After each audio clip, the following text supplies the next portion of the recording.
rahmatnya lah kita kumpul di ruang Zoom meeting ini dalam rangka kawan MIPA yang kelima, yang insya Allah kita semua yang hadir dalam keadaan sehat walafiat.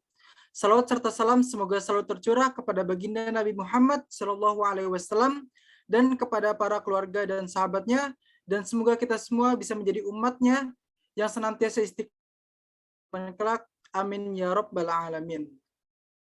Amin ya rabbal alamin. Sebelumnya kami ucapkan terima kasih kepada para peserta yang telah hadir dalam acara Kawan MIPA yang kelima ini yang diadakan oleh Departemen Syiar dari Lembaga Dakwah Ulul Albab Universitas Negeri Jakarta. Sebelumnya perkenalkan, nama saya Muhammad Gilang Permana dari Pendidikan Biologi 2021 dan rekan saya Oke, Rizky Pratama dari Prodi Kimia 2021. Kami selaku MC akan memandu acara ini sampai akhir acara nanti. Langsung saja, sebelum kita masuk ke agenda berikutnya, kita buka dengan membacakan A'udzubillahi minasyaitonirrajim dan juga basmalah, Bismillahirrahmanirrahim. Kemudian sholawat. Allahumma sholli ala Sayyidina Muhammad wa ala Sayyidina Muhammad. Kita masuk ke agenda berikutnya, yaitu tilawah yang akan dibacakan oleh Kaya Syakur. Apa Kaya Syakur sudah di dalam room? Ya, cek. Dia. Ya, baik. Langsung aja kepada Kaya Syakur, waktu dan tempat dipersilakan.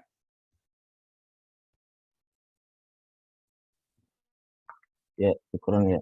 Mesti pas tempatannya. Suara Anda terdengar jelas ya? Ya, terdengar jelas.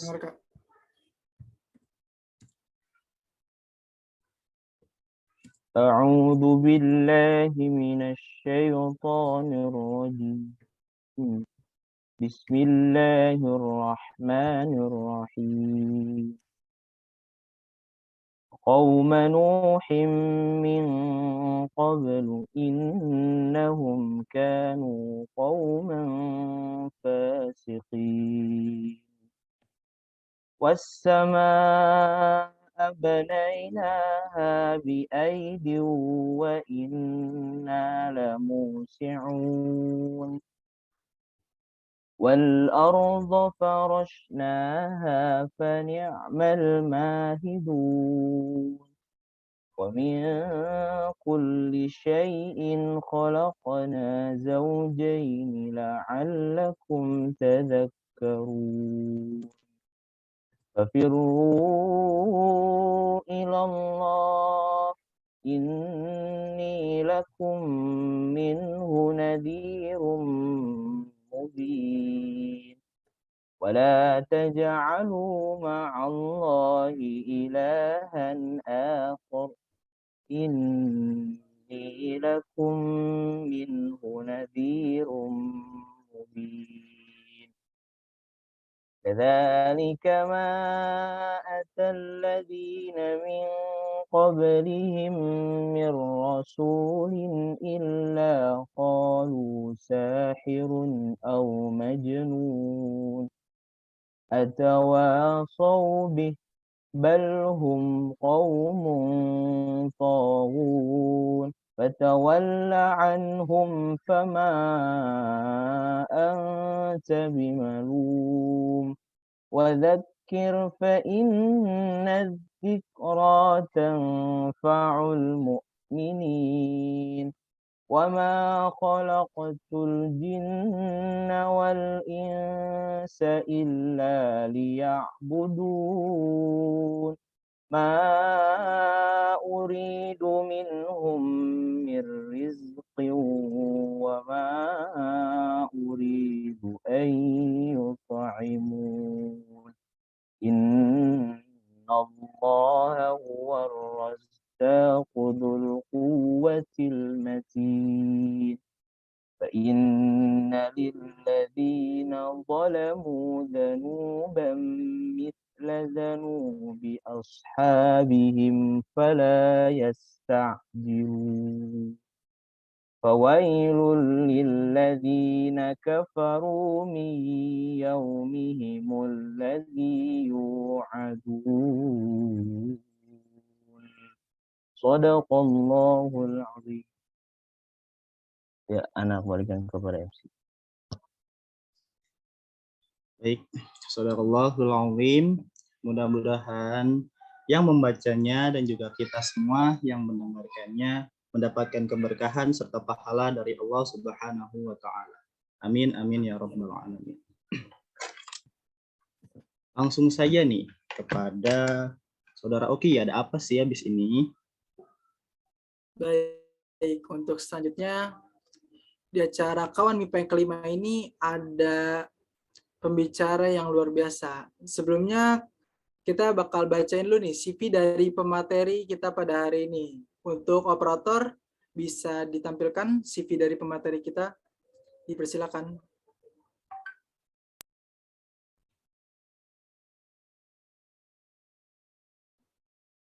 Baik, sudah ditampilkan biodata dari pemateri kita pada hari ini.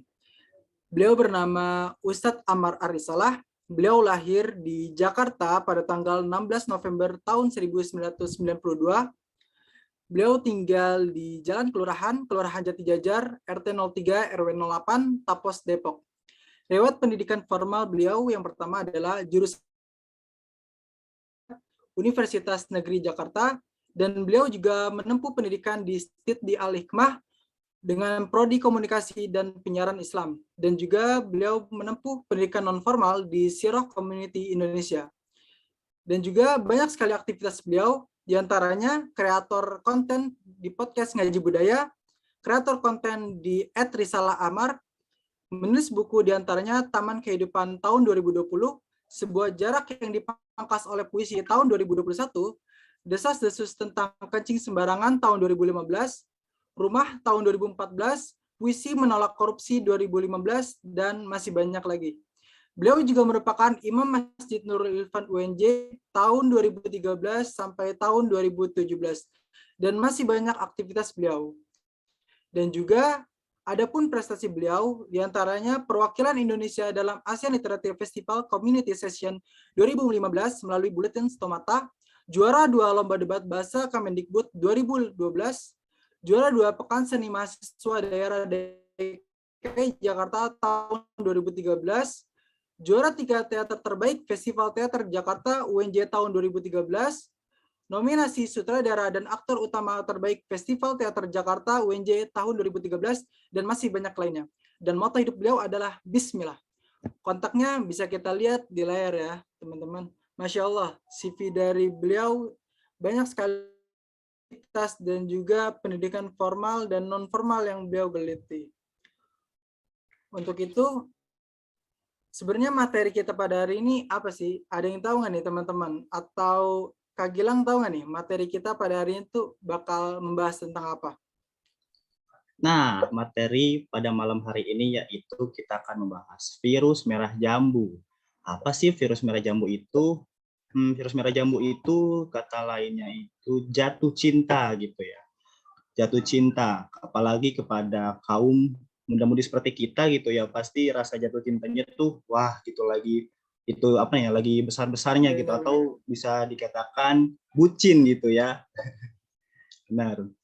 Terus bagaimana sih kita mengelola rasa jatuh cinta itu sesuai pandangan Islam gitu ya. Langsung saja kita kepada pemateri langsung gitu ya, biar lebih jelas.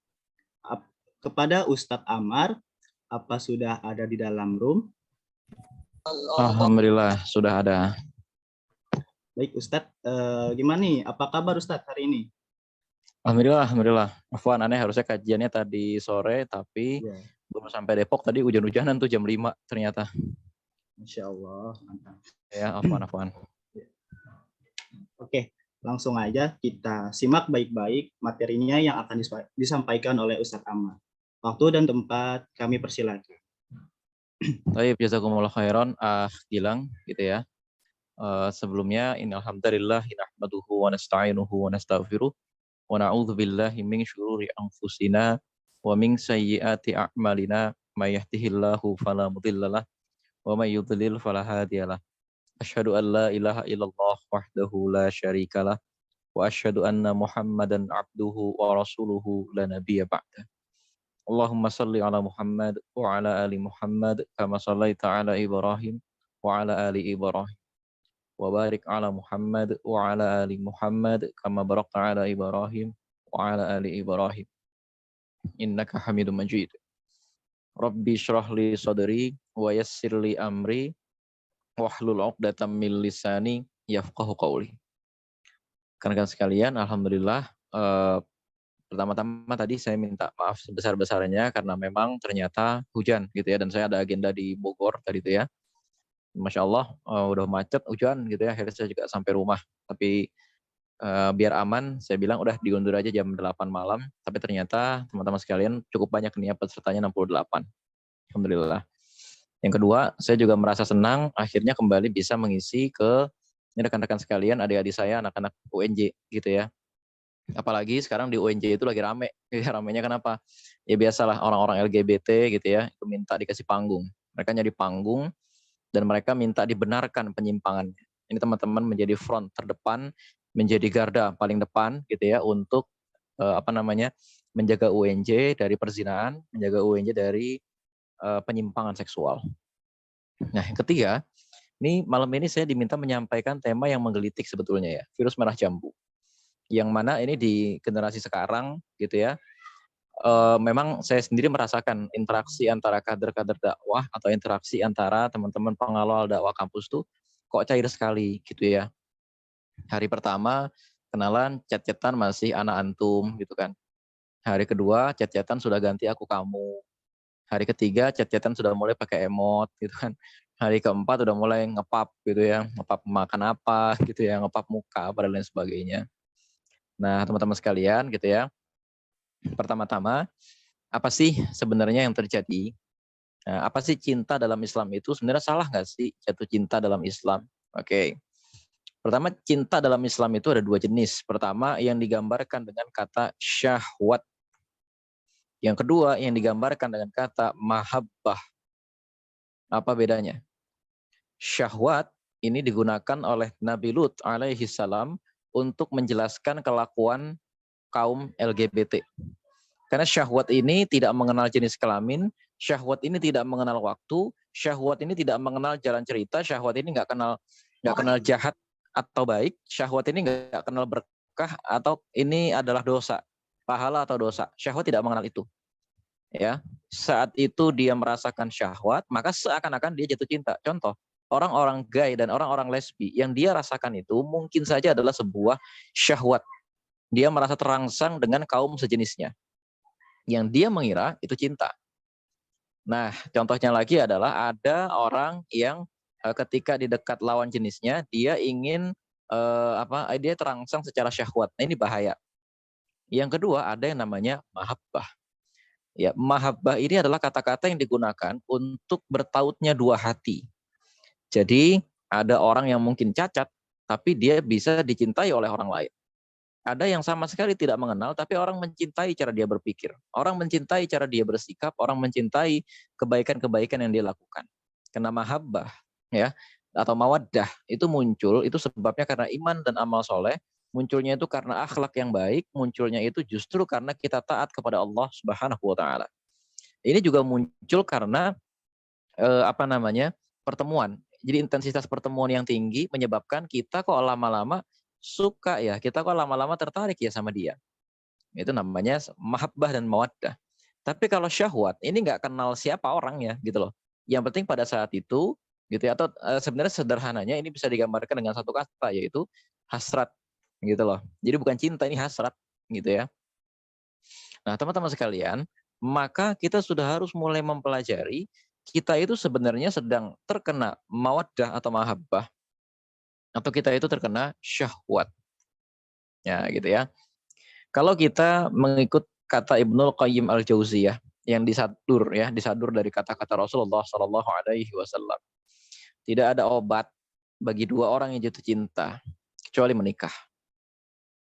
Loh, puasa gimana, Bang? Puasa bukan obat. Puasa adalah bius. Ya, paham nggak maksudnya? Kalau teman-teman jatuh, terluka, terus kemudian mau dioperasi biar sembuh, kira-kira diapain dulu? Dibius. Biar apa dibius? Biar nggak sakit, biar operasinya lancar. Nah sebenarnya ketika orang jatuh cinta disuruh puasa, ini sebenarnya dia dibius dulu, biar rasa cintanya itu tidak lagi terlalu terasa, dan dia bisa fokus mempersiapkan menuju jenjang pernikahan. Nah, gitu ya. Itulah maksudnya puasa itu menjadi perisai. Puasa itu sebetulnya menjadi penahan agar seseorang itu tidak terlalu condong, tidak terlalu cenderung kepada seseorang yang nantinya bisa membuat kita jatuh cinta kepada dia. Nah, itu ya, cinta dalam Islam. Yang kedua, terus salah nggak Bang? Kalau kita sesama kader dakwah itu jatuh cinta.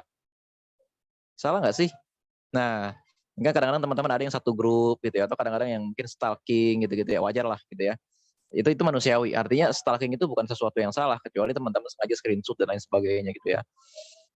Oke, pertama-tama, jatuh cinta itu sendiri bukan sesuatu yang salah. Yang salah adalah apa yang kita lakukan ketika kita jatuh cinta. Contoh, kita jatuh cinta sama si A misalnya. Nah ternyata ketika kita jatuh cinta sama si A, kita stalking, fotonya kita koleksi, terus kemudian dia ini kita japri terus, menurut saya lagi apa, lagi makan apa, dan seterusnya. Ya Bu ditanya terus. Nah ini yang kemudian nanti akan bisa mendekatkan kita kepada zina hati. Dan mungkin kita nggak sadar. Pertama-tamanya tukeran emot gitu ya. Makanya di grup, kalau di UNJ, di angkatan saya dulu sih ada peraturan. Di grup itu tidak boleh menggunakan emot.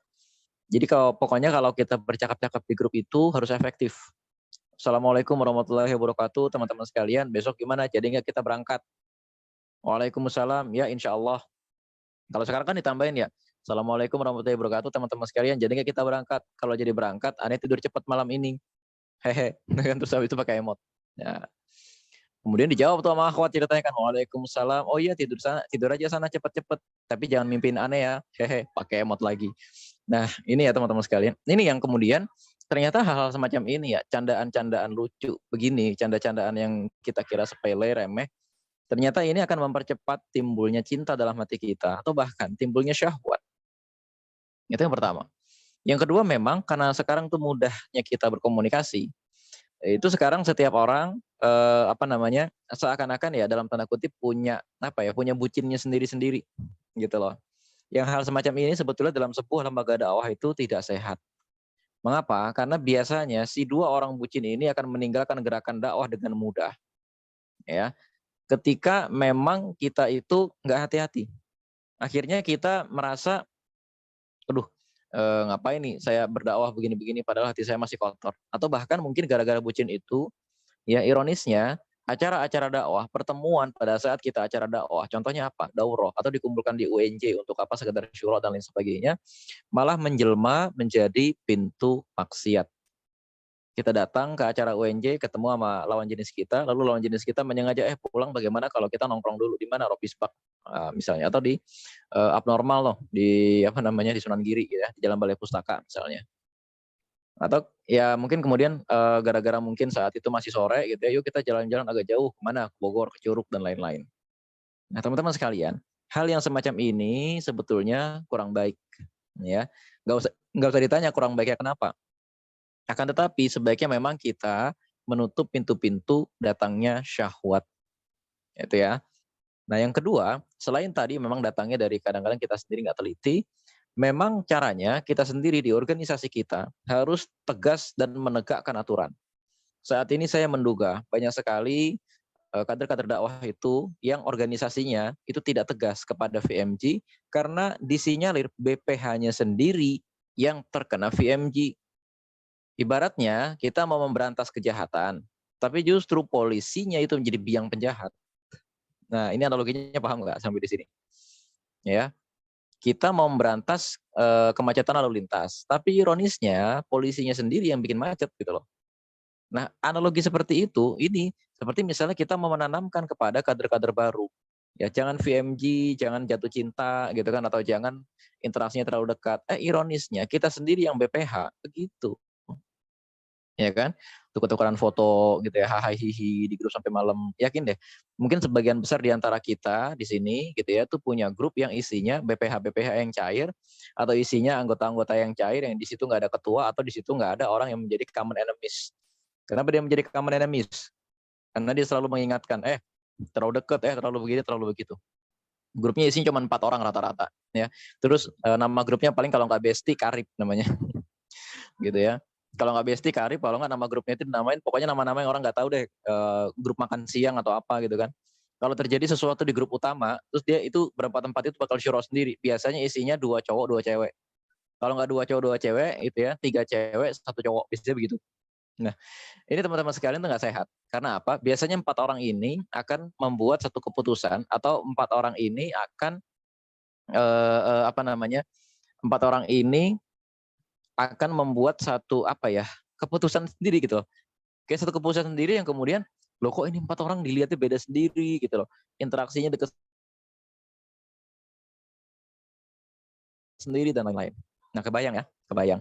Maka BPH di sini harus menegakkan peraturan dengan tegas. Ketika dilihat ada kadernya yang mulai terlihat terlalu dekat, tolong diingatkan. Afwan ya, di sini nih ada aturan dengan tegas gitu. Jangan sampai ente nanti suka sama dia, atau jangan sampai nanti ente keterikatan sama dia sehingga ente tidak bisa profesional dalam menjalankan dakwah. Enggak kok bang, aneh gak suka sama dia, cuma deket aja. Ya emang ciri-ciri orang suka apa kalau nggak deket kan begitu. Ya kan kadang-kadang orang-orang MIPA gitu ya, atau kadang-kadang orang-orang WNJ dah gitu ya, orang-orang WNJ kadang-kadang kalau ngeles gitu kan. Enggak bang, orang kita teman dari masa kecil ya, terus kenapa kalau teman dari masa kecil apa urusannya gitu kan. Iya bang, aneh pernah lihat dia tuh dari zaman dia belum pakai jilbab ya, terus kenapa ente juga pengen pakai jilbab kan gitu masalahnya. Nah ini kan rata-rata kan begitu. Nah kayak gini-gini nih sebenarnya BPH-nya yang harus tegas ya. Kepada generasi di bawahnya atau kepada staf-stafnya itu BPH-nya harus selalu mengingatkan ente jangan terlalu deket gitu loh. Kelihatan nih Ikhwan japrian mulu sama seseorang gitu kan. Nah ini tindakannya bagaimana? BPH-nya harus mengingatkan. Ya tolong ini jangan ada kedekatan pribadi. Teman-teman sekalian, ini bukan hanya berlaku di gerakan dakwah di kampus, tapi sampai dengan nanti teman-teman di tempat kerja. Ya, itu biasanya para pimpinan itu melarang staf-stafnya untuk jatuh cinta. Kalau menikah nikah sekalian, tapi jangan memperlihatkan intensitas itu di tempat kerja karena biasanya akan mempengaruhi kinerja. Ya. Jadi kalau kita bicara pertama kita bicara begini. Kalau ini tidak dalam urusan syar'i, ini dalam urusan profesionalitas. Di tempat kerja, biasanya interaksi yang berlebihan antara lawan jenis itu tidak boleh. Affair semacam itu biasanya akan berakibat salah satu di antara yang dekat itu akan diberhentikan pekerjaannya. Nah, bagaimana kalau kita ngomongin dakwah? Ya kan? Kalau kita ngomongin dakwah, ini biasanya dua orang yang jatuh cinta, terus kemudian dia tidak bisa menahan jatuh cintanya itu. Biasanya akan memasukkan hal-hal kotor ke dalam dakwah. Ya, mungkin ketika dia ngadain acara kelihatan deket gitu loh, kelihatan risih, bikin risih, paham kan ya? Jalannya berdua, terus lirik-lirikan gitu kan, lirikan agak beda begitu kan. Nah ini ya teman-teman sekalian, mungkin teman-teman sekalian yang sedang jatuh cinta tuh nggak sadar kalau wajahnya ketika melihat orang yang lagi jatuh cinta tuh jadi nggak jelas gitu loh. Yang tahu siapa? Yang tahu teman-temannya. Dan bagi kita yang sedang jatuh cinta, kita merasa teman-teman kita pada ini banget sih, hasut banget sih hatinya atau pada iri banget sih. Emang kenapa kalau saya dekat sama dia? Padahal dia sedang diingatkan oleh kawan-kawannya. Gitu ya. Nah, selanjutnya teman-teman sekalian, ada lagi nggak cara untuk mencegah VMG terjadi? Ada. Ya, pertama-tama kita minta perlindungan kepada Allah Subhanahu wa taala agar kita tidak menjadi orang yang mudah jatuh cinta kepada orang yang salah.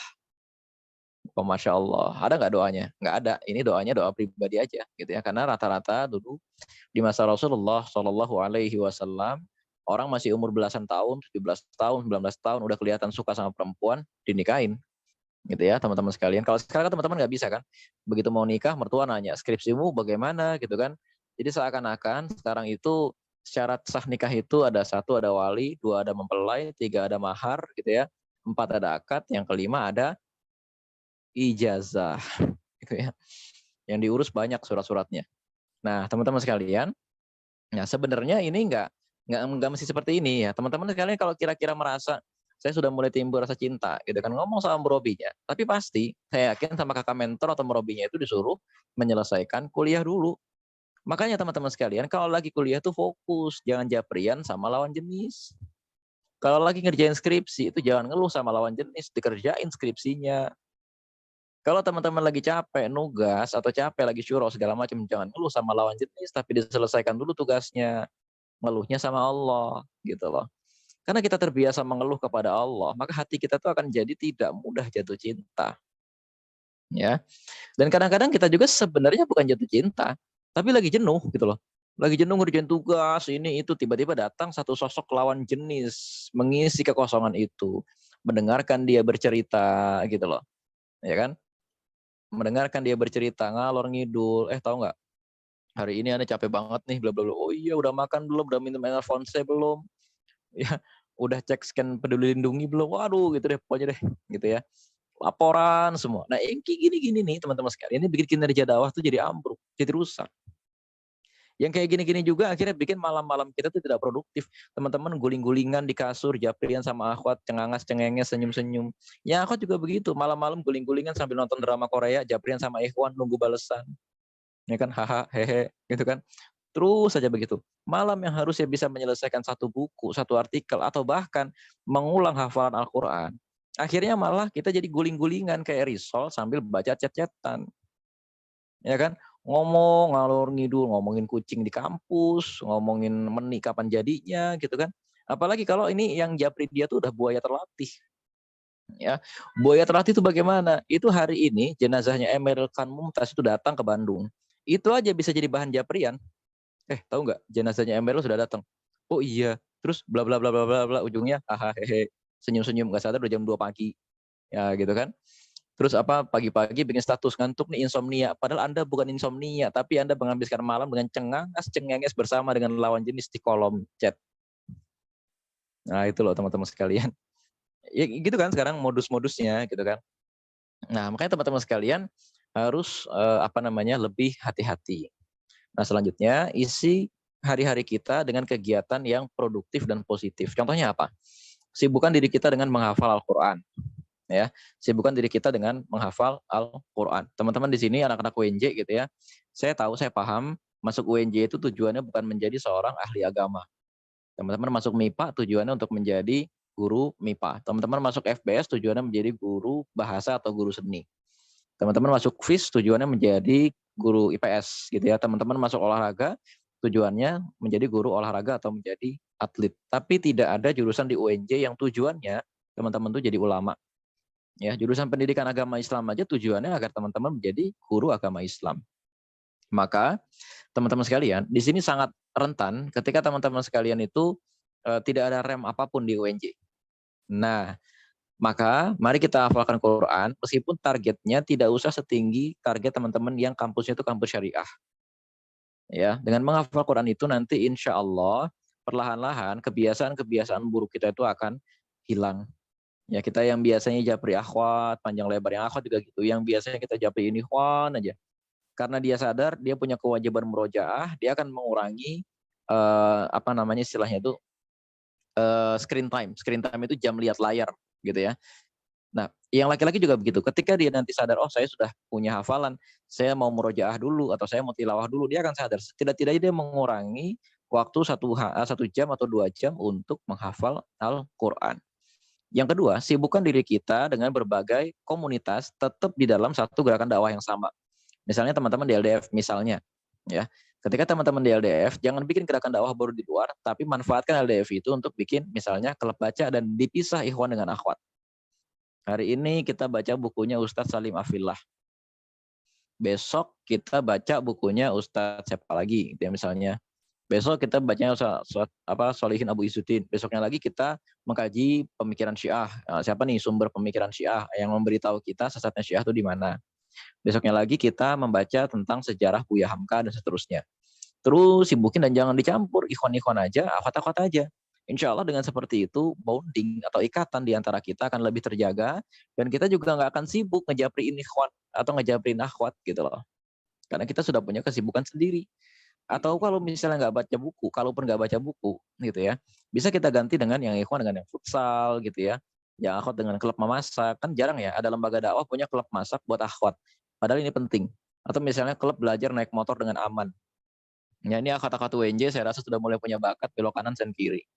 Gitu kan. Atau saya yakin ya, mungkin motor sekarang tuh kebanyakan matic, jadi kalau standarnya nggak diangkat, dia nggak akan nyala. Tapi kalau akhwat-akhwatnya dikasih motor zaman dulu, saya yakin tuh standar akan jalan terus itu. Ya, hal seperti ini penting gitu loh buat akhwat.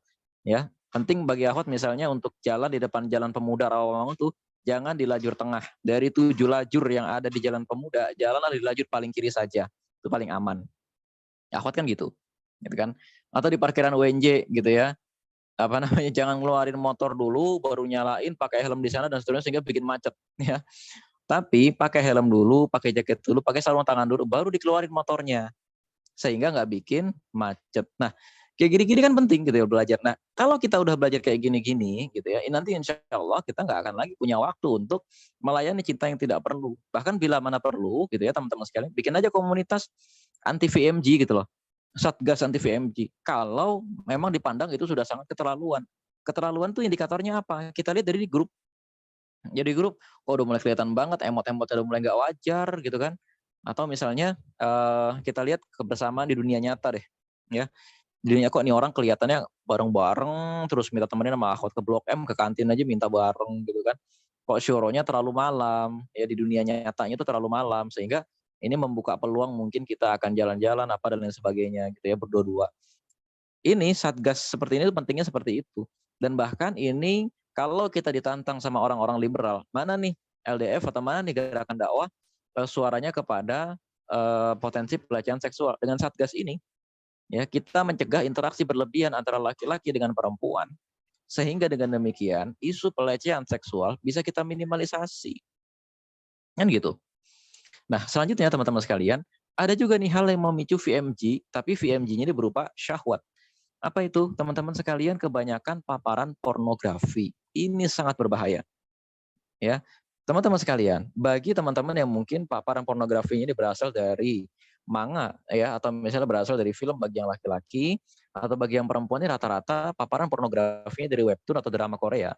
Tolong berhenti dari sekarang karena tanpa sadar itu membuat birahi kita itu mudah naik sehingga kalau kita berkomunikasi dengan lawan jenis, kita akan menjadi sangat-sangat atraktif atau sangat-sangat interaktif dengan lawan jenis kita itu. Ya kan? Tanpa sadar ya, ya mungkin sebagian orang di luar sana sudah mulai melakukan, ini Afwan ya, ada istilah-istilah yang agak-agak kasar mungkin, misalnya dirt chat gitu ya, chat kotor gitu ya, chat-chat kotor. Apa itu chat-chat kotor ya? Pokoknya chatnya membahas masalah-masalah seksual. Karena memang kedua orang ini sudah kecanduan pornografi misalnya. Karena pornografi itu adalah pemicu syahwat. Dan VMG itu memang bisa dipicu dari orang-orang yang sudah terpapar pornografi. Gitu ya. Pornografi. Ini sangat berbahaya. Tapi sebenarnya masih mending bagi orang yang terpapar pornografi yang masih heteroseksual. Kalau orang yang sudah terpapar pornografi homoseksual, ini lebih bahaya lagi. Ya itu ya teman-teman sekalian. Dan biasanya yang rentan menjadi korban dari orang yang sudah kecanduan pornografi, yang cuma ingin memuaskan syahwatnya adalah lawan jenis kita yang mungkin orang tuanya broken, sehingga pengawasan dari orang tuanya itu kurang. Gak mesti ngekos dia, bisa juga ditinggal masih di rumah, akan tetapi gara-gara mungkin orang tuanya tidak mengawasi, sehingga dia dibebaskan saja mau ngapain aja. Ya, ada akhwat misalnya sekarang udah berjilbab, rapi dan lain sebagainya, dijabri sama ikhwan sampai akhirnya ke-spill dah tuh foto dia nggak pakai jilbab. Ya. Atau misalnya ikhwan udah rapi, ke-spill juga tuh foto tuh ikhwan lagi mandi dan lain sebagainya gitu kan. Nah, ini ya teman-teman sekalian akibat dari paparan pornografi. Bahaya nggak? Sangat-sangat berbahaya. Makanya teman-teman sekalian, ya kalau tadi kita tingkatkan amal kita dengan sesuatu yang baik dan kita tuju disibuk. Kalau yang ini kita bertaubat dari kebiasaan pornografi. Ya, kita sudah mulai harus berhenti dari sekarang. Apapun itu bentuknya. Mau itu 2 dimensi, ataupun itu 3 dimensi, ataupun itu film beneran. Ya, memang begitu ya teman-teman sekalian. Kita mulai kalau kita terpapar pornografi, itu kita mulai membayangkan lawan jenis kita seperti itu gitu loh. Dan ini sangat berbahaya. Nah, teman-teman sekalian, saya menyarankan bagi teman-teman di sini yang mungkin sudah siap berproses menuju pernikahan, tafadhol silakan menikah. Saya rasa itu jauh lebih baik daripada teman-teman sekalian jabrian nggak jelas gitu ya. Akan tetapi bagi yang orang tuanya masih mensyaratkan skripsinya dikerjakan, atau yang masih mensyaratkan ijazahnya dulu, atau masih mensyaratkan teman-teman bekerja dulu di satu tempat gitu ya, lebih baik teman-teman ikuti arahan orang tua dan jangan lagi menghubungi lawan jenis kita. Mengapa? Karena itu nanti bisa mengganggu fokus kita. Karena kan sekarang teman-teman kuliah itu tujuannya agar grade atau level kehidupan kita tuh naik. Ya enggak? Kuliah kan tujuannya itu, apalagi teman-teman punya privilege. Kuliah di UNJ itu punya privilege kampus negeri. Jaringannya kuat gitu kan. Terus terkenal kalau ngajar tuh bagus gitu ya. Itu teman-teman punya privilege. Saya aja sebelum lulus dari UNJ itu diterima ngajar di mana-mana banyak karena apa? Jaringan UNJ dan udah terkenal. Cara ngajar UNJ itu bagus gitu loh. Maka teman-teman berusahalah untuk lulus tepat waktu sehingga teman-teman jangan sampai memberikan kesempatan buat hati kita untuk bisa mencintai seseorang sebelum waktunya. Gitu ya, kira-kira. Nah, teman-teman sekalian, ada lagi cara yang bisa kita lakukan untuk mencegah VMJ. Pertama, kita tetapkan jam di mana disitulah maksimal kita bisa membalas pesan lawan jenis kita. Misal, jam 10 atau jam 11. Ya, di grup misalnya jam 9 atau jam 10 kita kunci biar jangan sampai ada lawan jenis kita bertukar pesan di sana. Kalau malam-malam kita tetapkan peraturan, kita mutaba'ah aja. Ya, kita tetapkan peraturan tidak tertulis bahwa lawan jenis kita di sesama lembaga dakwah gitu ya, misalnya sama-sama anggota LDF, sama-sama anggota LDK, sama-sama anggota komunitas Islam, hanya boleh jabrian sampai dengan jam 10 malam. Mengapa? Sisanya kita harus tidur dan bangun qiyamul lail, itu yang pertama. Yang kedua, kita menghindari percakapan berpanjang-panjang. Karena biasanya kalau percakapan sudah di atas jam 10 malam, kalau nggak darurat, itu paling ngomongin sesuatu yang bisa diomongin besok. Ya, itu. Dan selanjutnya teman-teman sekalian, hindari membuat acara yang mana acara itu sebenarnya malah membuat interaksi antara lawan jenis kita semakin kuat. Contoh, rihlah. Rihlah salah nggak? Nggak. Akan tetapi ternyata rihlahnya disatukan ikhwan dengan akhwat. Rihlahnya kemana? Ke Curug lagi. Udah tahu namanya akhwat, ke Curug pasti basah. Pasti buka kaos kaki, ya pasti nyepak badannya dan seterusnya, pasti capek. Apa yang terjadi kira-kira di sana? Atau yang kedua, kita sengaja tuh naik gunung, ya kan nama akhwat. Udah tahu akhwat kalau naik gunung tuh gampang capek. Atau misalnya akhwat kalau naik gunung tuh omongan apa segala macam keluar kubah dan apa segala macam gitu ya. Sehingga ibaratnya muruahnya di sana itu hilang. Kenapa kita mengagendakan acara-acara yang seperti itu? Kalaupun mau seperti itu, dipisah aja. Ikhwan dengan ikhwan, akhwat dengan akhwat. Misalnya akhwatnya yang hari ini yang ke puncak, ikhwannya yang besok. Kan lebih enak gitu kan, kita nggak ketemu lawan jenis kita di sana dan seterusnya. Intinya sih sebenarnya adalah ketegasan kita, yang mana mudah-mudahan kita tidak menjadi orang yang berlembek-lembek melihat kemungkaran di hadapan kita. Dan ini semua dimulai dari diri kita. Mau nggak kita japrian itu seperlunya saja, ya? Mau nggak kita kalau curhat segala macamnya itu ke orang-orang yang kita percaya saja? Mau nggak mulai dari sekarang kita tuh menjaga diri kita, menjaga aib-aib kita, jangan mudah bercerita kepada lawan jenis kita. Dan yang terutama yang akhwat, tolong jangan pernah mau dijapri sama buaya. Ada ikhwan yang sampai sekarang kerjaannya balesin status akhwat, menurut dia kayak nggak punya kesibukan. Ya, mendingan ikhwan kayak begitu, nomornya nggak usah di save. Ya, ini saya kasih pesan buat yang perempuan-perempuan nih. Kalau ada ikhwan setiap bikin status di komen mulu, bikin foto kucing di komen gitu kan, ngepost story jalanan di komen, pokoknya segala macam di komen, pagi, siang, malam. Nih orang kayak nggak punya kesibukan selain nungguin status-status kita jadi berasa WhatsApp, seleb WhatsApp, karena status kita udah komen terus gitu kan. Nah kayak gini-gini nih teman-teman sekalian gitu ya, lebih baik nomornya tidak usah lagi di save, ya tidak usah lagi di save. Karena apa? Karena ini akan membuat hati kita jadi rusak. Yang kedua akan membuat hati dia juga menjadi rusak. Dan kalau bisa, meskipun kita udah japrian lama banget, jangan sekali-kali terpancing untuk menyatakan cinta meskipun kita sudah sangat cinta kepadanya. Karena awalnya dari semua perzinahan itu kita menyatakan tertarik kepada seseorang tanpa melalui perantara, dan kita tahu orang ini belum bisa nikah, kita juga belum bisa nikah. Gak usah pakai dibalut kata-kata biar gak penasaran, Bang. Gak usah. Ya. Karena apa? Karena teman-teman sekalian, ini nanti akan menjadi jalan, oh dia suka sama saya nih. Ibaratnya kita udah merasa dia itu kayak keluarga kita gitu loh. Kita jadi kayak agak bebas sama dia. Kita merasa dia akan aman gitu loh. Karena kita tahu dia suka sama kita. Kita merasa dia tuh aman nih orang nih gitu loh. Dalam tanda kutip bisa gua apa-apain nih. Makanya laki-laki maupun perempuan jangan pernah menyatakan cinta kepada lawan jenisnya sebelum akhirnya teman-teman tuh menikah. Gitu ya. Karena bahaya, ini adalah pintu masuk dari hal-hal yang kemudian mengakibatkan kita VMJ. Ya, mungkin di sini yang baru masuk, VMJ itu virus merah jambu. Ini istilah yang terkenal pada tahun 2000-an gitu ya, setelah kemudian media sosial dan juga kemudian handphone itu ditemukan ya oleh peradaban manusia, dan orang tuh jadi gampang banget berkomunikasi dengan lawan jenisnya ya, berkirim SMS dan lain-lain sebagainya. Bahkan sekarang sudah ada emot, sudah bisa ngirim video dan lain-lain, sehingga jatuh cinta itu menjadi lebih mudah dan canggih gitu ya, jatuh cinta yang canggih. Teman-teman sekalian ya, mungkin kira-kira itu, mari kita gunakan sisa waktu yang ada untuk diskusi ya.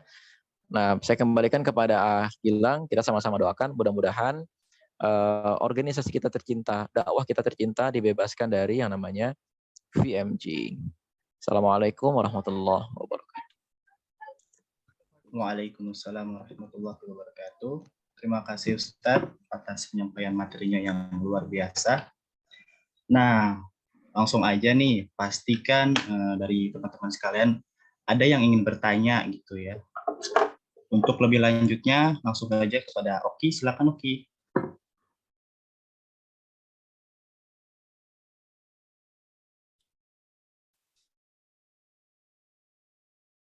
Baik, untuk teman-teman sekalian yang ingin bertanya boleh langsung melalui fitur raise hand atau melalui kolom chat dengan format prodi underscore nama aja teman-teman yang ingin mengajukan pertanyaan terkait kajian yang telah disampaikan oleh Ustadz Amar tadi. Apa masih ada yang kurang paham atau ada di luar tema yang ingin dibahas, boleh aja nih teman-teman. Langsung aja tanya di kolom chat atau langsung on cam boleh.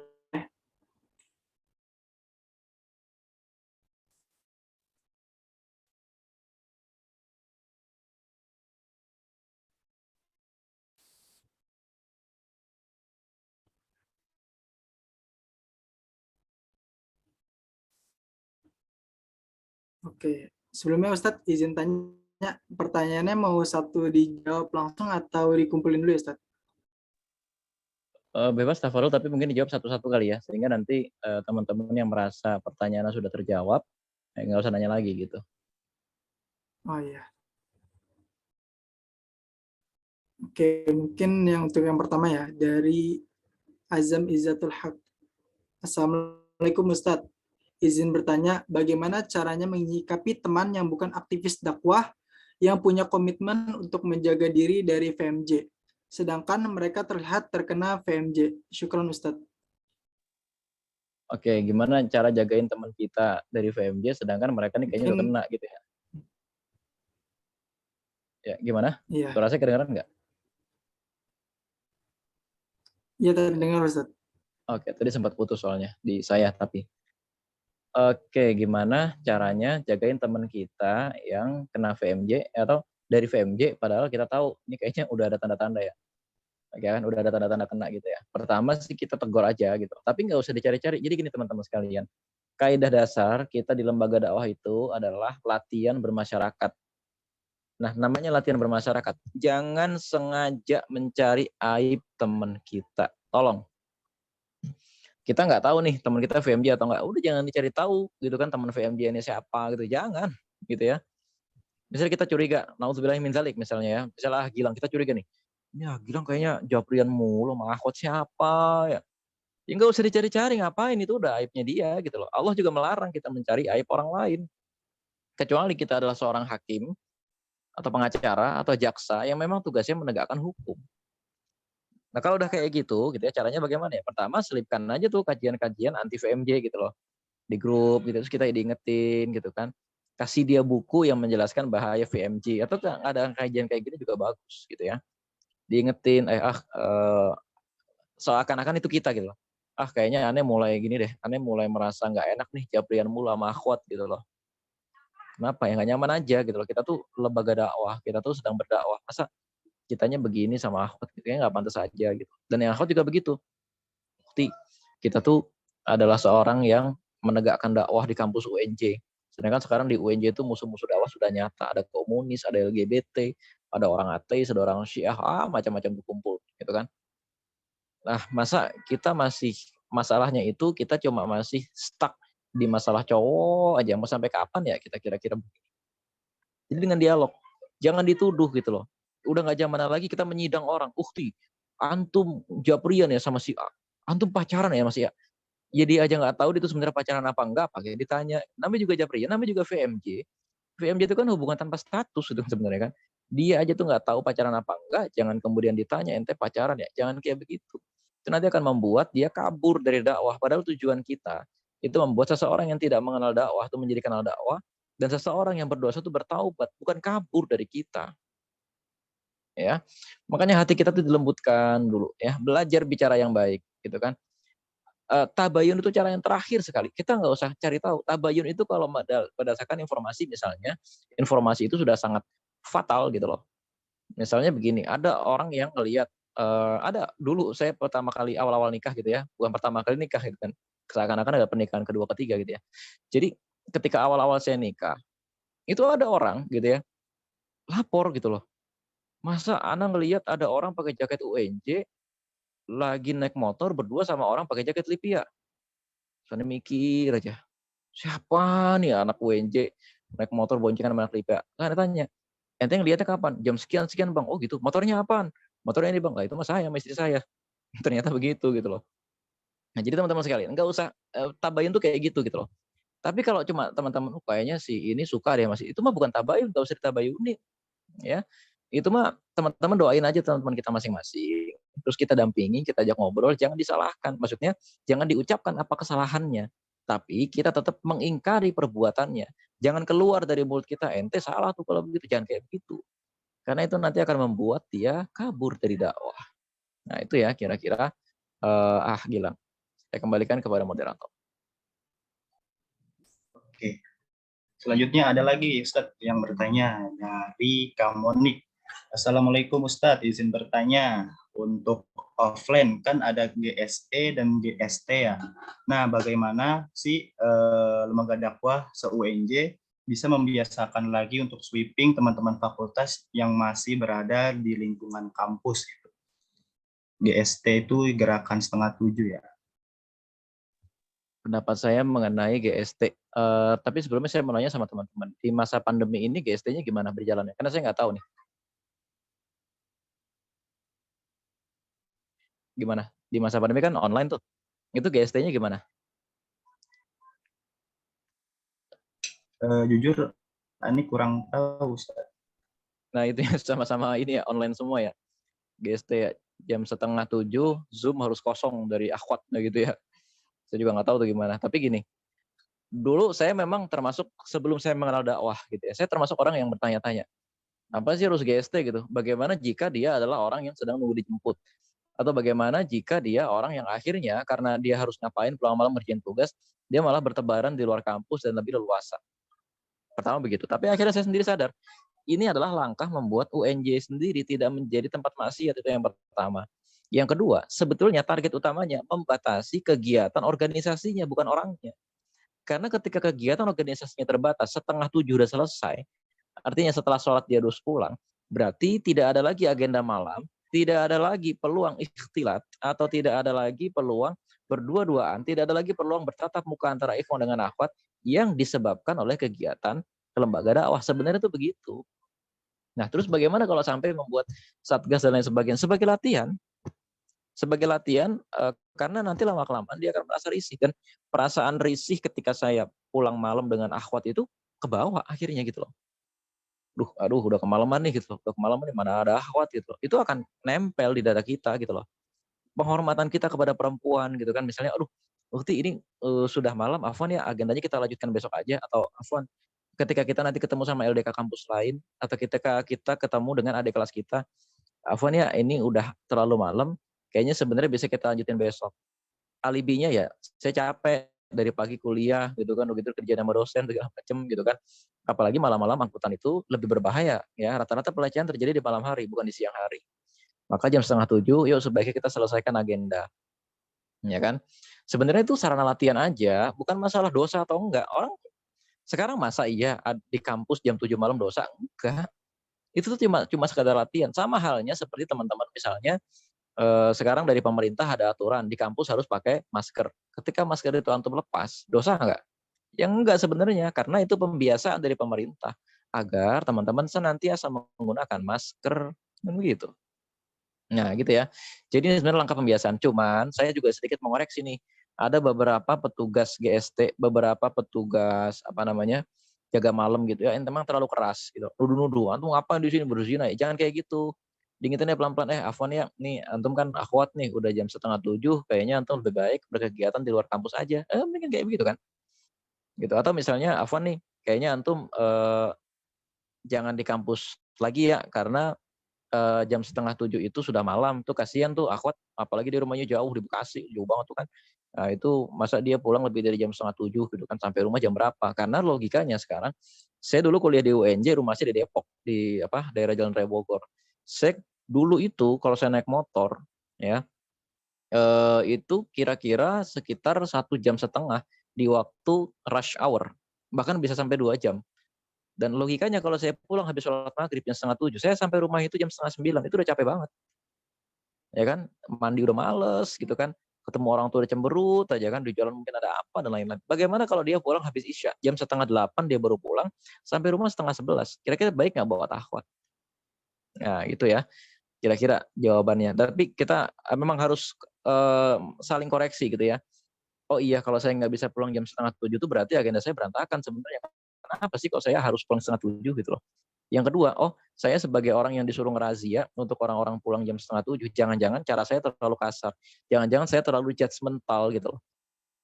Ini orang udah saya tuduh pacaran, padahal dia memang saat itu ada uzur, atau saat itu dia memang belum mengerti, tapi saya tuduh dia tuh pacaran, sehingga dia malah mental dari dakwah. Saya tidak menunjukkan wajah dakwah yang indah, yang ramah, gitu loh. Ya, saya kembalikan kepada moderator. Baik, terima kasih Ustadz. Ada pertanyaan selanjutnya nih, pertanyaannya yang ke direct message saya banyak banget. Sebentar. Dari Muhammad Dias Aji Pamungkas dari Prodi Matematika bertanya, apakah FMJ ini juga berlaku pada halu atau suka berlebihan kepada orang-orang atau sesuatu yang kita sukai, seperti menyukai anime secara berlebihan? Bagaimana pandangan Islam terhadap fanatisme yang seperti itu? Iya gimana ya? Antum kayaknya udah tahu jawabannya dah. Coba deh menurut Gilang, kira-kira jawabannya gimana? Fanatisme berlebihan kepada anime, ta'assub kepada Akatsuki, atau ta'assub kepada bajak laut Mugiwara no Luffy. Kira-kira menurut antum gimana? Ya kan? Artinya gini, hiburan itu oke, hiburan itu mubah. Ya, hiburan itu mubah. Dan sebagian besar anime itu hukumnya mubah. Karena apa ya? Dia tidak berbentuk manusia real gitu loh. Matanya dibikin gede, atau misalnya kan bentuk fisiknya gimana dibikin karikaturistik, itu kan tidak real, ya kan? Dihidupkan tuh tidak bisa tokoh anime itu, ya kan? Kecuali emang anime-anime yang terlalu real gitu ya. Itu beda hal lagi urusannya. Atau misalnya gini, anime-anime yang memang jalan ceritanya itu melibatkan sihir dan seterusnya gitu ya. Jadi ditonton sekali-kali saya rasa itu manusiawi, tapi kalau kemudian dijadikan kebiasaan salah juga gitu ya. Nah, tapi bagaimana kalau dalam anime itu ada apa bokep gitu ya, hentai dan seterusnya. Janganlah, udah jelas gitu kan. Kenapa? Karena satu, memang itu bukan aurat manusia, itu cuma gambar. Akan tetapi itu seakan-akan seperti kita melatih syahwat kita untuk lama-lama meninggi, meninggi, meninggi, meninggi dan terus meninggi, sehingga lama-kelamaan kita tidak bisa menahan itu. Saya dari jurusan Pendidikan Bahasa dan Sastra Indonesia UNJ. Anime, ya, webtoon dan lain sebagainya itu termasuk dalam kajian saya. Bahkan skripsi di jurusan saya itu ada yang adegan-adegan porno dalam film Indonesia tahun sekian tuh ada, gitu loh. Nah, teman-teman lihat deh genre-genre genre-genre pornografi di manga. Ada yaoi, ada josei, gitu kan. Ada apalagi? Misalnya ada loli, gitu-gitu ya kan. Tapi loli itu bukan genre, loli itu segmen, gitu ya. Ada loli, terus kemudian ada apa. Bahkan memang ada anime yang menyengaja menjadikan anak kecil di bawah usia 10 tahun sebagai tokoh utama yang dieksploitasi secara seksual tuh ada. Ada gender bender, ya, laki-laki terus mimpi ketabrak trukun ya, ketabrak trukun tiba-tiba pindah ke dunia lain berubah menjadi perempuan atau sebaliknya. Atau genre cross dressing, ya, laki-laki yang menggunakan gaun seperti perempuan dan seterusnya. Ini kan bertentangan dengan syariat Islam gitu loh. Ya oke lah, kalau penasaran itu urusan teman-teman sekalian, tapi saya rasa teman-teman sudah pada paham lah ini apa maksudnya. Gitu ya. Fanatik itu nggak boleh. Ya fanatik itu nggak boleh. Cukuplah kita nonton terus udah nggak usah dibahas gitu loh. Nonton sebagai hiburan terus ya udah nggak usah dibahas lagi. Itu kan sama seperti kita baca novel gitu loh. Ya tergantung novelnya juga. Yang kedua kalau kita sampai menghabiskan waktu hanya untuk baca novel ini repot. Itu ya kira-kira teman-teman sekalian. Dan ini juga berlaku buat perempuan yang suka sekali menonton atau membaca webtoon. Nah, kalau laki-laki itu di manga, perempuan itu di webtoon. Ya, saya jadi tahu jenis-jenis webtoon. Rata-rata cowok-cowok di webtoon tuh sama karakternya ya. Kotak-kotaknya tuh kanan kirinya bukan 3 gitu ya, tapi 6. Jadi tinggi banget gitu kan. Terus apa cowok-cowoknya keker metroseksual gitu ya. Eksekutif muda yang rajin eksekutif muda yang rajin fitness dan seterusnya. Itu nanti lama-lama akan membuat hasrat seksual kita meningkat. Dan saya mempelajari ya karakter-karakter di webtoon yang terutama webtoon itu genrenya dewasa. Di sana itu memang afwan, itu mudah sekali mereka itu melakukan masturbasi dan seterusnya. Dan tidak ada adegan-adegan ibadah dan lain-lain. Ini akan lama-kelamaan akan membuat libido kita terangsang dan seterusnya. Ya, maka teman-teman sekalian udahlah tinggalin gitu-gituan. Jangan sering-sering lah. Kalaupun menonton tuh kan banyak webtoon yang bagus-bagus gitu kan. Yang kontennya itu bukan itu. Gitu ya. Saya kembalikan kepada teman-teman sekalian, kepada moderator. Oke, baik Ustadz, terima kasih. Ada yang bertanya lagi nih. Assalamualaikum, izin bertanya dari Rizal Hidayat. Kira-kira dari VMG ini mana sih yang mudah terpengaruh? Kaum akhwatkah atau ikhwankah? Terima kasih Ustadz, mohon pencerahannya. Ya sama aja sih sebenarnya, karena kan yang bisa merasakan cinta itu baik laki-laki maupun perempuan ya, kalau ditanya seperti itu ya. Dan rata-rata, ya maksudnya gini loh, akhwat tuh jangan salah ya. Buaya-buaya betina tuh juga banyak, jangan heran. Ya, dan yang punya nafsu tuh bukan cuma laki-laki, tapi yang punya nafsu tuh juga perempuan, gitu kan.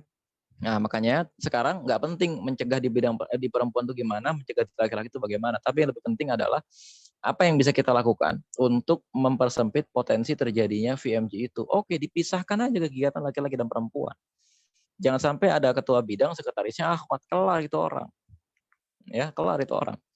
Jangan sampai ada ketua bidangnya akhwat, sekretaris bidangnya ikhwan. Terus jangan sampai ada di sana itu komposisi antara pengurus ikhwan dengan pengurus akhwat itu tidak imbang. Ikhwannya 5, akhwatnya 1. Kasihan ini akhwat dan satu departemen. Itu yang bisa kita lakukan. Yang kedua tadi tegakkan aturan-aturan grup gitu ya.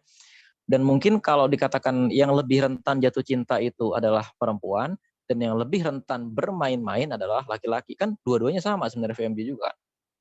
Itu kan. Dan kalau udah kayak begitu obatnya bagaimana ya? Taubatan nasuha dah. Gitu ya, diblok aja langsung. Bahkan kalau perlu di teman-teman sesama anggota lembaga dakwah ini, yang ikhwan tuh nggak usah nge-save nomor yang akhwat dan yang akhwat juga nggak usah nge-save nomor yang ikhwan gitu. Kalau perlu tuh seperti itu. Biar apa? Biar kita nggak gatel terpancing untuk komen gitu kan. Karena afwan ya, saya juga laki-laki. Saya akan jelaskan isi hati saya ketika saya melihat status perempuan yang itu adalah seorang hafidhah. Saya kenal dia di lembaga dakwah. Saya akan terpancing gitu loh. Sebelum saya menikah itu saya akan terpancing. Kayaknya dia jodohable deh gitu loh. Terus kemudian saya komen, apalagi kalau statusnya cukup menarik gitu ya. Statusnya memang ngajak diskusi, misalnya apa kayak gitu kan, namanya juga buaya betina gitu ya. Ngajak diskusi kan macam-macam gitu kan. Bagaimana menurutmu tentang atau simpel deh, ada yang merasakan Depok dingin banget malam ini? Memang begitu. Sengaja banget itu ngajak komen kan. Ya manusiawi gitu loh. Kita sebagai laki-laki, oh dia ini akhwat yang solehah, hafizah, punya hafalan, pinter, mawapres. Apalagi bapaknya ustadz. Terus apalagi di UNJ rajin, suka mengutin sampah, suka ngasih makan kucing dan sebagainya. Kira-kira kita tertarik untuk komen. Apalagi memang secara fisik wajahnya menarik misalnya ya. Terlepas dari gimana ya, pokoknya nanti menarik. Nah laki-laki juga begitu kan. Kenapa sih laki-laki bikin status yang mancing-mancing gitu loh, ya kan? Cuma lagi naik motor gitu kan, itu aja bilang menabung nih untukmu, ngapain sih? Terus bikin status isinya kopi gitu kan, mikirin kamu nih, makanya tidak tidur-tidur. Apa sih? Nggak jelas banget. Kondangan gitu kan. Mudah-mudahan aku dipertemukan dengan orang yang tepat. Apa sih kondangan? Mah kondangan aja, nggak usah dibikin status gitu loh. Nah, ini kadang-kadang yang apa ya? Bagi saya ini membuat ngapain sih gitu loh. Kalau saya ngelihat sekarang gitu ya, ngapain sih gitu loh. Nggak yang menurut saya itu nggak perlu dilakukan gitu loh. Gitu ya, saya kembalikan kepada moderator. Baik, untuk pertanyaan selanjutnya, mungkin ini agak panjang, tapi untuk singkatnya, jadi kan tadi Ustadz bahas tentang BPH yang nggak tegas ya Ustadz. Ini ada contoh kasusnya bukan di organisasi dakwah, tapi orang-orangnya paham dakwah. Gimana menyikapi orang-orang yang udah demisioner, yang udah demisioner tapi mengadakan kegiatan-kegiatan yang bercampur gitu. Terus kita bagaimana menyikapinya? Lalu apakah perlu diadakan jalan yang isinya campur ada ikhwan dan akhwat, atau baiknya kalau mau jalan ya ikhwan aja atau akhwat aja? Ini pertanyaan yang memang ketika saya mengalami itu, saya mengalami shock culture. Ya, shock culture itu gimana? Gila men, gua di UNJ lihat-lihatan sama akhwat aja ditabayunin, dibikinin syuro khusus buat gua gara-gara gua ngeliat akhwat. Begitu di tempat kerja yang ada ustadznya, kayaknya biasa aja, kamar mandi cuma satu, ikhwan akhwat gabung, sholat juga berjamaah biasa aja gitu loh. Shock culture saya gitu kan. Ada teman-teman yang ngalamin itu misalnya ya, di tempat ngajar, di tempat PPL ada pasti kan. Nah, tapi kemudian saya mencoba mencari rasionalisasi buat saya, karena saya tidak mau menjadi orang yang mengkhianati dakwah gitu. Oke, pertama-tama ternyata dakwah kampus itu adalah sebuah sarana latihan. Nah, lingkungan tempat kerja kita atau lingkungan tempat kita lihat itu sebenarnya itu ternyata jauh lebih mending daripada di lingkungan yang sama, tapi di sana orang-orangnya itu tidak mengenal dakwah. Ya nggak? Misalnya apa? Misalnya situasi grup WhatsApp-nya atau pulang perginya gitu kan. Kalau kalau orang-orang yang sudah dimisioner kan biasanya tetap terbatasi kan. Ya oke lah di kantor agak cair, tapi kemudian ketika pulang itu nggak bareng gitu kan, terus nggak gampang makan bareng dan lain sebagainya, masih ada rasa risih, ya nggak? Sholat masih misah, atau misalnya ya yang akhwat-akhwat nggak gampang buka kaos kaki dan seterusnya. Tapi kalau di lingkungan yang beneran nggak ngaji, wah udah nggak ada tuh begitu-gituan, pacaran tuh udah biasa aja gitu ya. Atau kemudian ketika membuka dan menutup rapat, proses mengambil keputusan tuh beda deh antara orang yang pernah ngaji sama orang nggak pernah ngaji. Beda deh pokoknya. Bahkan ketika orang yang pernah ngaji itu mimpin rapat, azan, itu dia akan berhenti, dia akan ngizinin staf-stafnya buat sholat. Gitu ya. Itu yang pertama. Yang kedua, saya juga mencari rasionalisasi. Ya, karena mereka adalah manusia. Karena ada seorang sahabat Rasulullah Shallallahu Alaihi Wasallam, kalau nggak salah namanya Hanzalah radhiyallahu anhu. Dia bilang, "Wahai Rasulullah, ketika aku bersamamu, itu aku tidak mau bermaksiat. Imanku tuh tebel. Tapi ketika aku sudah tidak bersamamu, aku bermaksiat lagi. Aku menjadi orang munafik. Karena suatu hari, orang ini tiba-tiba lari kepada Rasulullah untuk mengatakan, wahai Rasulullah, Hanzalah itu sudah munafik." Maksudnya dia, saya sudah munafik. Kenapa? Ya tadi gitu. Karena ketika saya bersamamu, saya itu soleh. Tapi ketika saya udah gak bersamamu, saya gak soleh lagi. Kata Rasulullah apa? Diomelin. Oh emang kamu tuh munafik. Dasar Hanzalah ya emang. Enggak gitu. Tapi Rasulullah bilang apa? Kalau kamu ya ada dalam kondisi keimanan sebagaimana pada saat kamu denganku, maka malaikat itu akan menyelamimu, karena malaikat aja ngerti bahwa kita itu manusia yang mudah lelah, mudah lemas, gitu ya, atau mudah lupa dan seterusnya. Maka di dalam kampus sebagai latihan pemakluman kita jangan kecil, ya. Sama seperti kalau kita di laboratorium atau sama seperti kita kalau ngajar, namanya juga latihan. Namanya latihan, kalau salah diulang terus sampai benar. Tapi kalau udah pertandingan, kalau salah diapakan? Dimaklumi, dipeluk, udah kamu sudah melakukan yang terbaik. Yuk kita move on untuk kita bisa melakukan pertandingan selanjutnya. Itu loh sebenarnya di lingkungan di luar sana. Yang kedua, ini pelajaran buat kita bahwa ternyata dunia dakwah kampus tuh nikmat sekali. Saya ngerasain. Di kampus saya tilawah enak bisa 3 juz gitu ya kalau lagi rajin. Kalau lagi nggak rajin, enggak rajinnya saya itu setengah juz. Itu pun kalau lagi nggak ada siapa-siapa gitu loh. Tilawah gitu-gitu ya dan seterusnya. Oh, afwan Ustadz mengingatkan sesi tanya jawab sampai 21.15. Oke. Ini saya diingatkan untuk jangan 3 periode gitu ya. Nah, teman-teman sekalian gitu ya. Dulu juga saya sholat pokoknya awal waktu deh gitu kan di kampus gitu kan. Tapi begitu keluar kampus nggak ada yang ngingetin. Saya nggak sholat ya orang udah nggak ngingetin lagi, biarin aja itu mah urusannya si Amar gitu loh. Saya mau deket sama akhwat, saya mau spill foto ini itu, ya udah nggak ada yang ngingetin lagi. Sebagai solusi memang akhirnya saya menikah dengan akhwat yang aktivis dakwah. Tapi saya membayangkan seandainya saya tidak menikah dengan seorang akhwat aktivis dakwah, habis saya ini. Mungkin saya sekarang akan mudah sekali berzina, mungkin saya sekarang akan mudah ngambil riba, mungkin saya akan mudah apa yang naudzubillahi min zalik, saya tidak bisa membayangkan itu terjadi pada diri saya. Sisanya ini pelajaran buat kita ya, bahwa yang namanya manusia itu iman itu yajidu wa yanqus. Iman itu naik dan turun. Maka yang paling penting tetaplah membersamai dakwah, sehingga iman kita itu kalaupun turun nggak turun banget, sehingga kita ngelihat nih mbak-mbak yang tadinya rapi, kaos kakinya tuh rapet, sekarang kita lihat gampang banget buka kaos kaki dan sekarang malah pakai celana gitu loh. Nah, clear ya sampai di sini. Saya kembalikan kepada moderator. Baik. Ini ada yang raise hand ya dari PM Anjanto. Silakan kepada Kak Anjanto. Oke, terima kasih atas waktunya. Saya ingin bertanya Ustadz terkait VMG kan. VMG kan atau pacaran kan sebenarnya tujuan secara general ya, secara umum kan itu untuk meneruskan hubungan sampai ke jenjang pernikahan ya kan, kayak gitu kan. Nah sebenarnya apa sih yang dibutuhkan untuk mempersiapkan ke jenjang pernikahan itu gitu kan? Apakah dengan pacaran ataukah dengan VMG? Dan apakah di pernikahan itu benar-benar seindah itu, seindah, maksudnya seperti bayangan kita yang belum pernah nikah gitu kan ya? Apakah justru malah seram gitu kan, atau menakutkan? Terima kasih. Oke, jazakumullah khairan. Mas Andrianto tampaknya bukan berasal dari Jakarta ya? Dari mana asalnya? Oh ya kelihatan ya dari Brebes. Oh dari Brebes, Masya Allah. Ya kelihatan sekali. Orang Brebes itu kalau bicara halus sekali, tapi hanya dalam bahasa Indonesia. Jangan minta dia berbahasa Jawa, karena ngapak. Ya, jadi ya teman-teman sekalian gitu ya. Ini pertanyaan bagus sekali yang sering ditanyakan kepada saya. Dan terutama sekarang viral kan ya di Twitter. Kan pacaran itu jalan menuju nikah, jalan menuju kenalan. Kenapa dilarang? Toh kan nggak semua orang pacaran zina kan? Bahkan yang nggak pacaran aja zina, lu kenapa nuduh orang yang pacaran zina? Oke, kita garis bawahi dulu.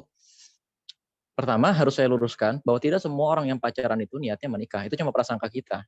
Ya, kita nembak orang, itu belum tentu orang itu nerima kita gara-gara pengen nikah sama kita. Bisa jadi orang itu cuma pengen coba-coba. Bisa jadi orang itu lagi kesepian. Bisa jadi orang itu cuma lagi butuh ATM. Bisa jadi orang itu cuma lagi butuh status gitu loh. Ya bisa dipamerin nih, pacar gue Antianto, anak UNJ, keren kan, kampus negeri. Karena di Brebes nggak ada kampus negeri. Ya kan? Sekarang kan kalau misalnya satu ketika dibikin UNB atau UNIB, Universitas Negeri Brebes gitu ya, Unbreb atau Umbres gitu ya. Jadi teman-teman sekalian gitu ya, itu karena motifnya orang pacaran tuh belum tentu itu. Bahkan mohon maaf nih saya bohong di sini jelek-jeleknya laki-laki. Ada laki-laki yang memang pacarin perempuan tujuannya bukan buat nikahin tapi buat unboxing. Ya, tahu unboxing maksudnya ya, menghilangkan keperawanan. Setelah keperawanan diambil, udah hilang. Dan sedangkan perempuan itu biasanya bucin, mengira semua laki-laki yang datang nembak dia itu pasti cinta dan ingin menikah. Enggak begitu kasusnya.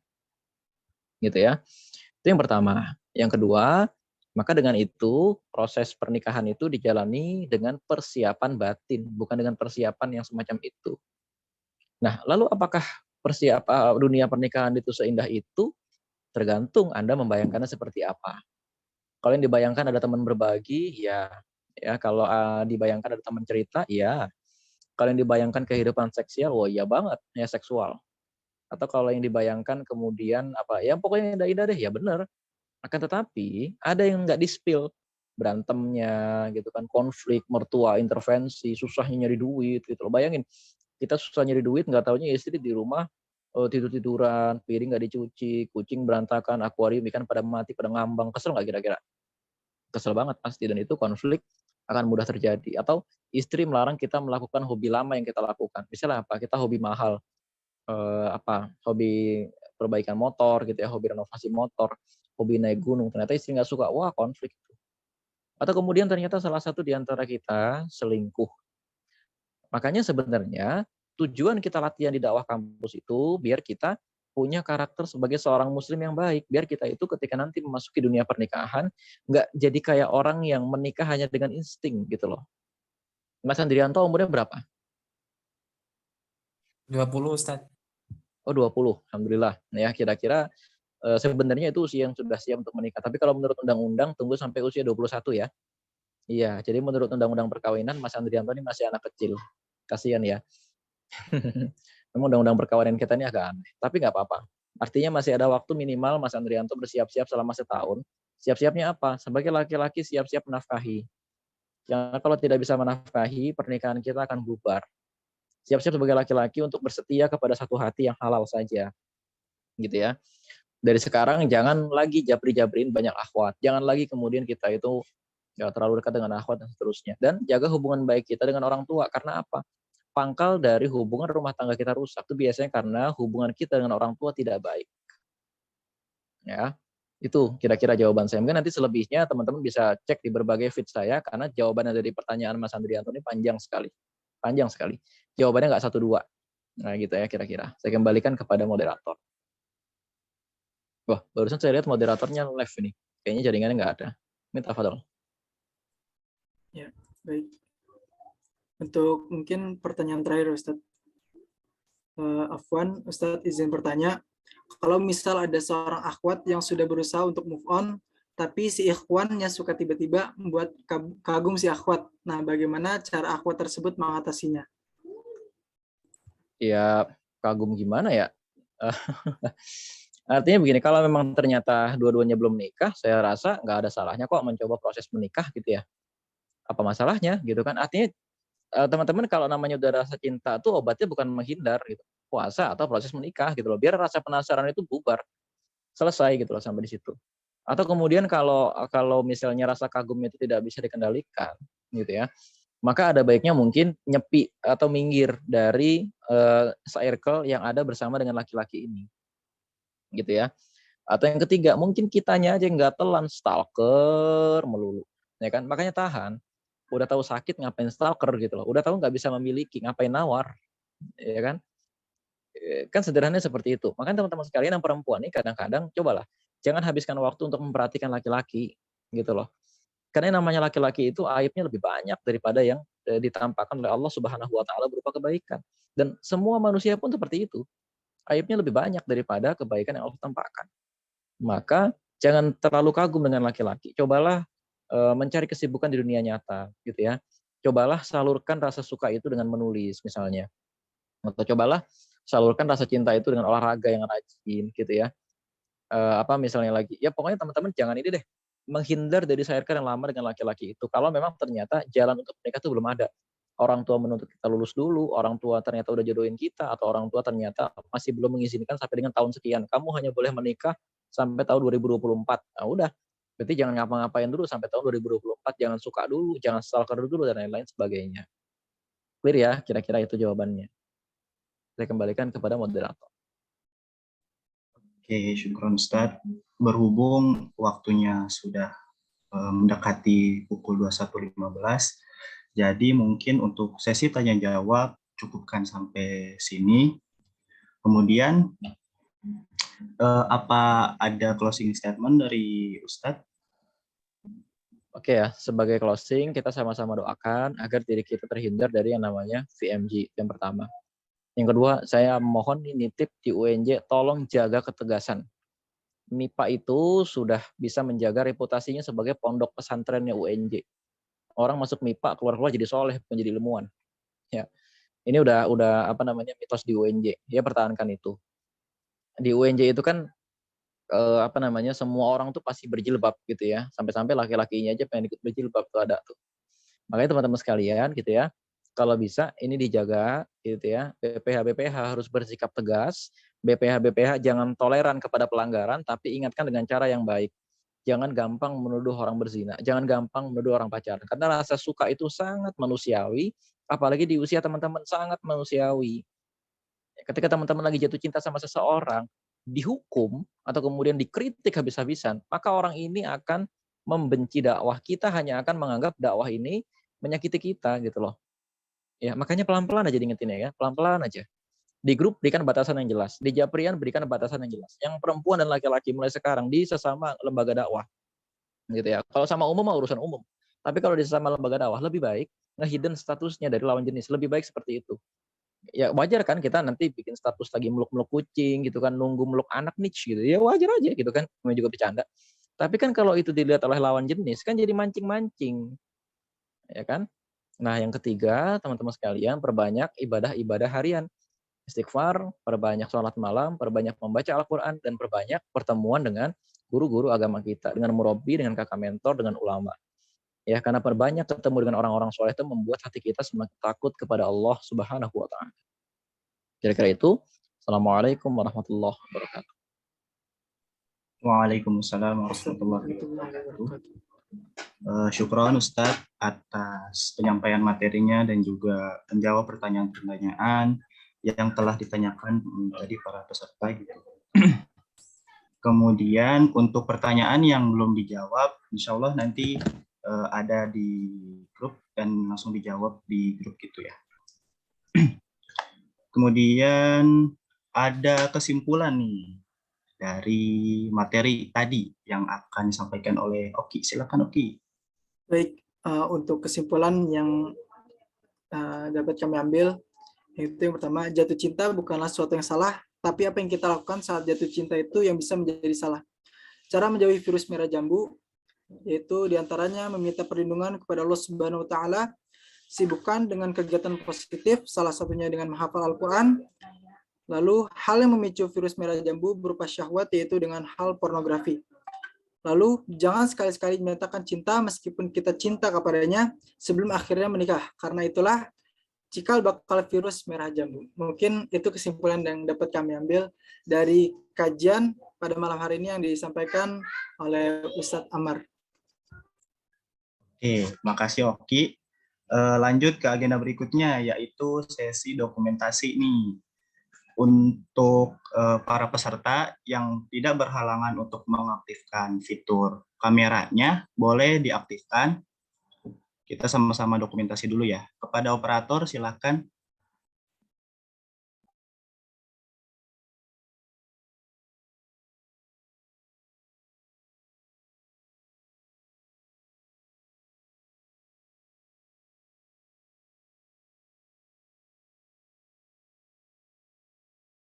Halo, operator.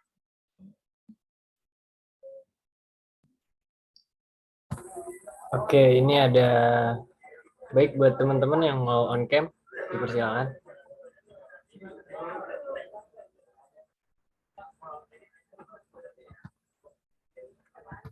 Di layar saya ada satu slide.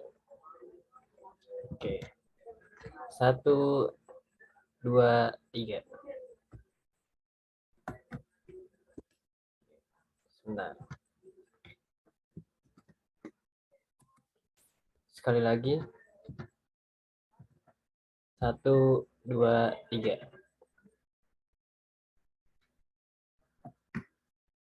Oke. Terima kasih semuanya. Oke, terima kasih kepada operator yang telah mendokumentasikan acara pada malam hari ini.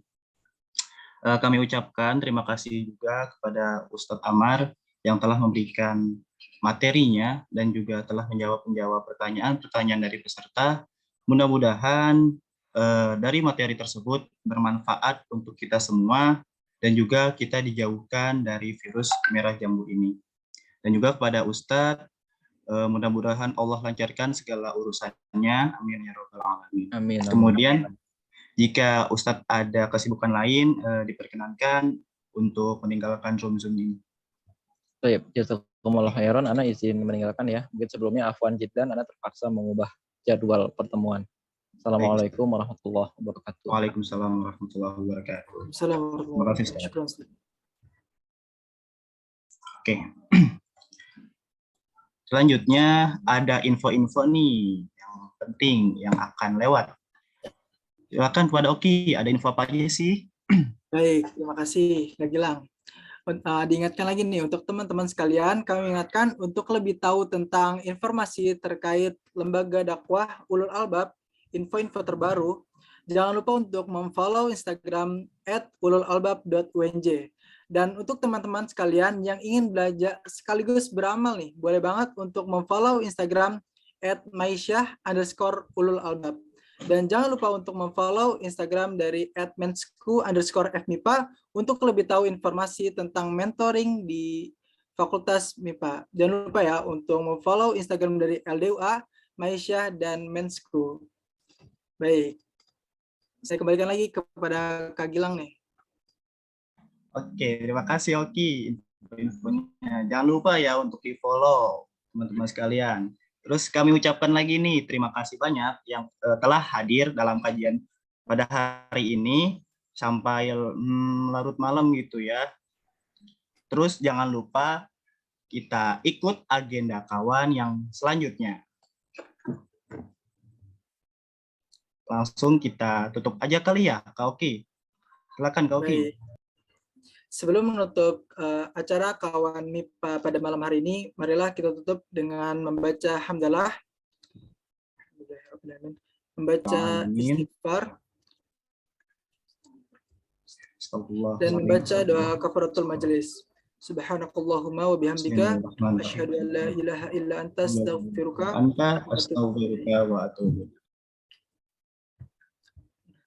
Kami atas nama MC Oki Rizky Pratama dan rekan saya Muhammad Gilang Permana dan mewakili teman-teman panitia sekalian mengucapkan maaf yang sebesar-besarnya dan terima kasih kepada teman-teman yang sudah hadir di acara Kawan MIPA yang kelima pada malam hari ini. Mungkin cukup sekian. Akhirul kalam. Wabillahi taufiq wal hidayah. Wassalamualaikum warahmatullahi wabarakatuh. Waalaikumsalam warahmatullahi